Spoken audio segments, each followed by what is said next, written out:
السلام علیکم سامعین، 26 محرم الحرام کی تاریخ شروع ہو چکی ہے، 13 اگست ہے۔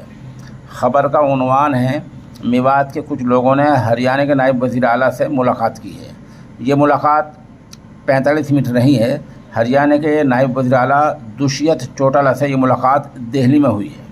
میوات کے ان لوگوں نے چند مطالبات رکھے ہیں۔ نمبر 1، جن لوگوں پر جھوٹے مقدمات ہوئے ہیں ان کو واپس لیا جائے۔ جو لوگ آئے دن اشتعال انگیزی کر رہے ہیں، غلط باتیں کر رہے ہیں، فتنہ پھیلانے کی کوشش کر رہے ہیں، ان کو گرفتار کیا جائے۔ جو دکانیں گرائے گئی ہیں ان کا حل نکالا جائے۔ لوگوں کے ناجائز مکانات گرائے گئے ہیں، ان کا مستقل حل نکالا جائے، اور پولیس آئے دن جو ستا رہی ہے، ظلم کر رہی ہے، اس کو روکا جائے۔ یہ چند مطالبات ان لوگوں نے رکھے ہیں۔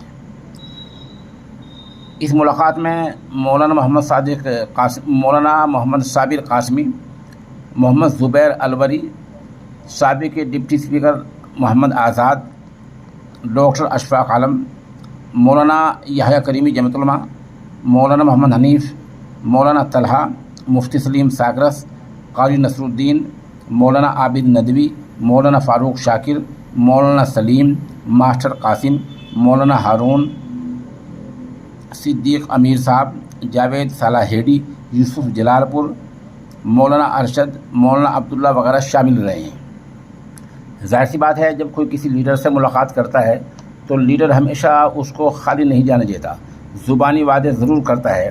یہی کام آج دشیت چوٹالہ نے کیا ہے کہ دشیت چوٹالہ نے مکمل وعدہ کیا ہے اور یقین دہانی کرائی ہے کہ اب کوئی ظلم نہیں ہوگا۔ وجہ ہم اس لیے کہہ رہے ہیں، یہ بات وجہ اس کی یہ ہے کہ ایک طرف یہ لوگ نائب وزیر اعلیٰ سے ملاقات کر رہے تھے اور عین اسی وقت پلول میں فرقہ پرست اعلان کر رہے تھے کہ نوح میں دوبارہ یاترا نکالی جائے گی۔ اس یاترا کے بارے میں اب تک نائب وزیر اعلیٰ دشیت چوٹالہ نے کوئی ایک لفظ بھی نہیں بولا ہے۔